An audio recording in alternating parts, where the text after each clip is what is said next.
It isn't just paper. It is a masterpiece of modern engineering. Decades of classified technology, layered one on top of the other, designed with a single purpose: to be impossible to duplicate. The paper is restricted. The ink is heavily regulated. The United States Secret Service exists entirely to protect it. To counterfeit American currency, to actually succeed at it, you would need a state-sponsored criminal syndicate. You would need millions of dollars in restricted equipment. You would need an army of underground chemists and master engravers. Or you could just be a high school dropout from a small town in Canada, working entirely alone. His name is Frank Bourassa, and under the cover of darkness, in an ordinary warehouse just a few hours north of the US border, he didn't just break the law, he broke the fundamental illusion of money itself. Over 3 years, Frank printed $250 million in fake United States currency. They were so perfect, so flawless, that banks, casinos, and train cashiers accepted them without a second glance. This is the true story of the greatest counterfeiter in modern history.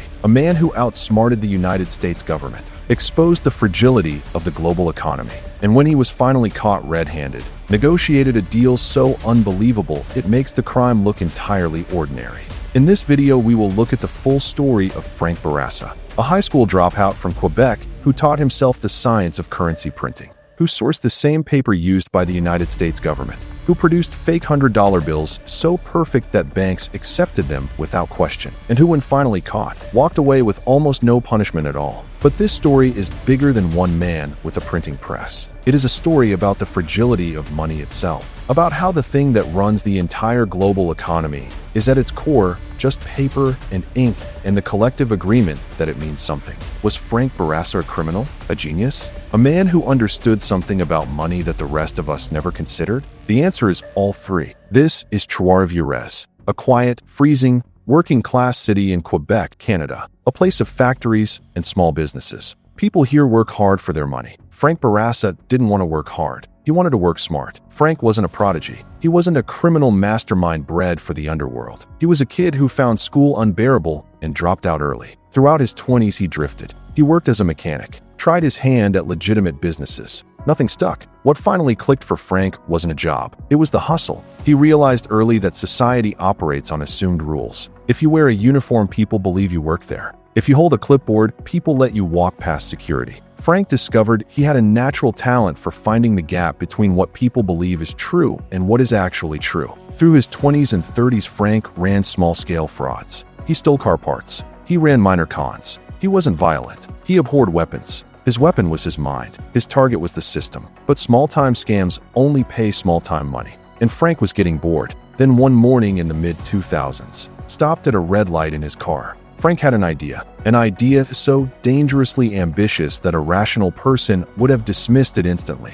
Why hustle for thousands when you could literally print millions? He wasn't going to print Canadian money. The population was too small, the market too limited. He was going to target the global reserve currency, the most heavily scrutinized piece of paper on planet Earth, the United States $100 bill. To understand the sheer ambition of Frank's plan, you have to understand the opponent he was taking on. The US Treasury does not mess around. American currency is a fortress. Let's break down exactly what Frank was up against. First, the paper. It isn't paper at all. It is a highly controlled proprietary blend of 75% cotton and 25% linen, infused with red and blue security fibers, produced by a single company in Massachusetts. Possessing it without authorization is a federal crime. This blend gives American cash that distinct crisp snap, that unique feel that every cashier in the world recognizes instantly. Then there is the ink.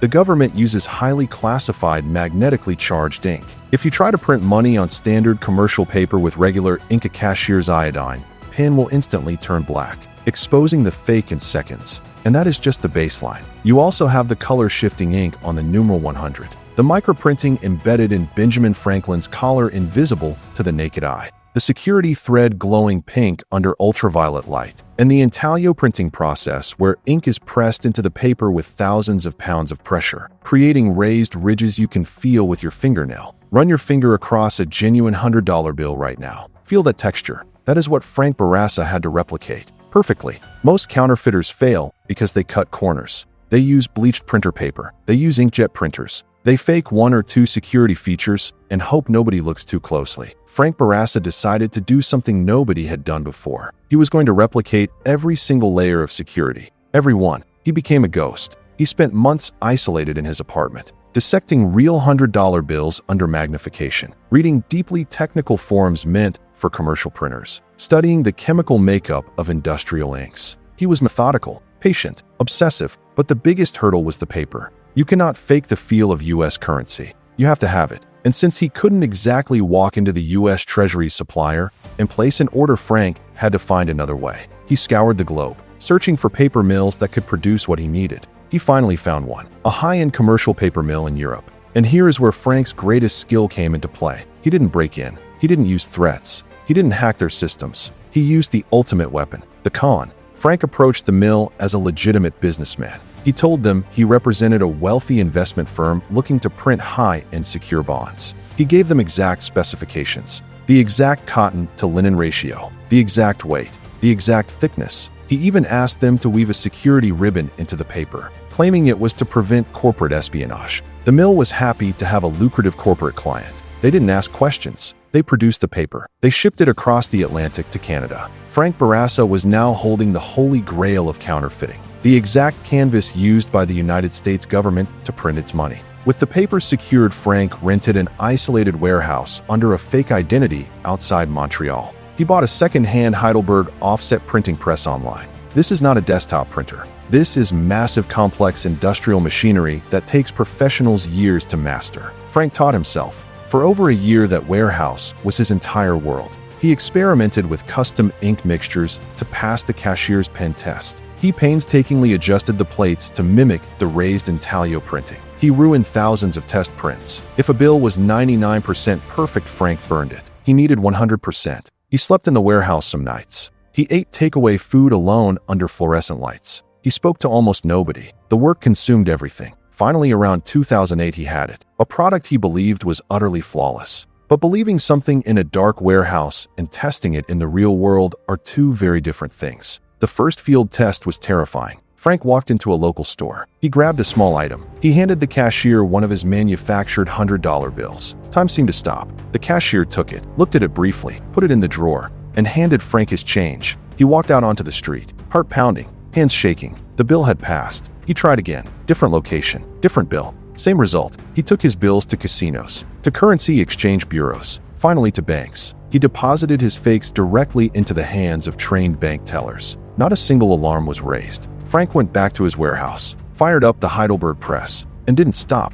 Over the next 3 years, Frank Bourassa printed $250 million in fake $100 bills. Let that number sit for a moment. $250 million. To put it in perspective, the average bank robbery in America nets about $6,000. Frank Bourassa, sitting alone in his warehouse, printed the equivalent of 41,000 successful bank robberies. Without a weapon, without a getaway car, without a single accomplice, just a printing press, some ink, and paper that the United States government didn't know was missing. He sold the money on the black market to criminal syndicates. His price was 30 cents on the dollar. Give Frank $30,000 in real cash. He gives you $100,000 in flawless fakes. The syndicates flooded the world with Frank's product. It went into casinos in Las Vegas, into currency exchanges in New York, into banks across North America. Bill by bill, accepted without question. Frank was getting rich, and he believed he was completely invisible. He was wrong. The United States Secret Service does not ignore anomalies. Counterfeit bills from the same pristine batch were suddenly showing up everywhere. When Secret Service labs analyzed the captured bills, they were stunned. The paper was right. The watermarks were right. The microprinting was nearly perfect. They had never seen anything like it. They realized immediately they were not dealing with an ordinary counterfeiter. They were dealing with someone who had done the impossible. They launched a massive multi-agency manhunt. The Secret Service partnered with the Royal Canadian Mounted Police. Analysts pored over every recovered bill looking for manufacturing inconsistencies. Investigators worked backward, catching low-level street dealers, squeezing them for information, moving up the chain one agonizing link at a time. It was painstaking work. Frank was incredibly disciplined. He had told almost nobody. He had kept his operation contained. He had used fake identities. He had paid in cash. But in the criminal underworld, someone always talks. Information moves up the chain. Slowly, painfully slowly, but it moves. And in 2012, after years of investigation spanning multiple countries and dozens of agencies, the Royal Canadian Mounted Police kicked down the door of Frank's warehouse. What they found staggered them. The Heidelberg press, still warm, inks and chemicals on every surface, printing plates, test sheets, manufacturing notes, and sitting on pallets in neat, organized rows. Approximately $200 million in uncut, perfect, counterfeit currency. Frank Bourassa was arrested quietly. He didn't run. He didn't fight. He was calm, because Frank Bourassa was already thinking about his next move. He was facing a maximum of 14 years in a Canadian federal prison, and the full weight of the United States government was pressing for the most severe punishment possible. It seemed like it was over. It was not over. Frank hired a sharp lawyer, and then he proposed something that left prosecutors on both sides of the border completely speechless. He wanted to make a deal, not a plea bargain for a reduced sentence, not a few years off for cooperation. Frank Bourassa wanted to walk out of the courthouse a completely free man. In exchange, he would give them everything. He would explain exactly how he had bypassed every security feature of American currency. He would identify the European paper mill. He would surrender the remaining stash. He would show the United States Secret Service precisely how vulnerable their so-called invincible currency really was. The U.S. authorities were furious. They wanted him in a cage, but the jurisdiction was Canadian, and Frank's legal team made a persuasive argument. The vast majority of the $250 million had never entered circulation. It was sitting in the warehouse when police arrived. The actual measurable financial damage was limited, and Frank's knowledge, his precise understanding of how he had defeated every layer of American currency security, had genuine intelligence value. The negotiations dragged on for months. Both sides dug in. The Americans pressured the Canadians. Frank's lawyers held firm, and then the government blinked. Frank Bourassa pleaded guilty to counterfeiting charges in Canada. His sentence, a fine of 1,350 Canadian dollars, roughly the cost of a minor traffic violation. He did not serve a single day in prison, not one day, for printing $250 million in fake currency, for running one of the most sophisticated counterfeiting operations in modern history, for making the United States Secret Service look helpless for years. Frank Bourassa paid a fine smaller than most people's monthly rent and walked out the front doors of the courthouse, free. The American intelligence community was privately furious. Some officials called it a travesty. Others quietly acknowledged that Frank's detailed debriefing had provided genuinely valuable intelligence about vulnerabilities in U.S. currency security. The European paper mill that had unknowingly supplied Frank faced its own legal consequences. New safeguards were implemented in their client verification process. The United States undertook a comprehensive review of its currency security features. New anti-counterfeiting measures were developed and implemented in subsequent bill redesigns. All of it because of one man with a printing press in a warehouse in Quebec. Today, Frank Bourassa still lives in Canada. He has not gone into hiding. He has not changed his name.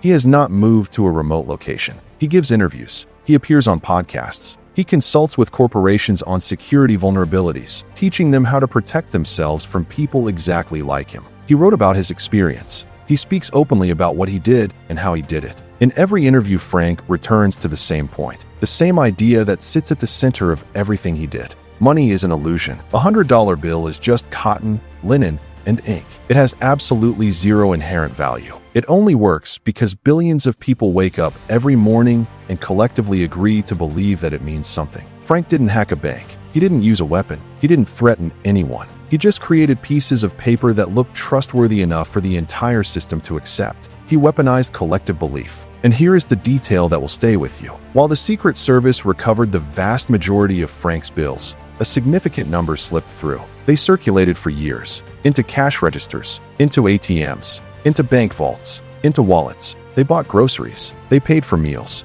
They settled debts between people who had no idea they were holding something a man made alone in a warehouse in Canada. Some of Frank's bills may still be out there right now, sitting quietly in a cash register somewhere, or in an envelope in a drawer, or maybe right inside your wallet, indistinguishable from the real thing, believed in by everyone who touches them, working perfectly, because that is what money does when it looks convincing enough. It works. Frank Bourassa will carry this story for the rest of his life. The high school dropout from Trois-Rivières who became the greatest counterfeiter in modern history. The man who sourced restricted government paper from a European mill using nothing but confidence and a false story. Who taught himself to operate industrial printing equipment alone in a warehouse. Who produced fake currency so perfect it fooled trained bank tellers and Secret Service analysts. Who printed $250 million and paid $1,350 to make it go away. He understood something about money that most of us never stop to think about. It is not valuable because of what it is made of. It is valuable because we all agree that it is. And the moment you truly understand that,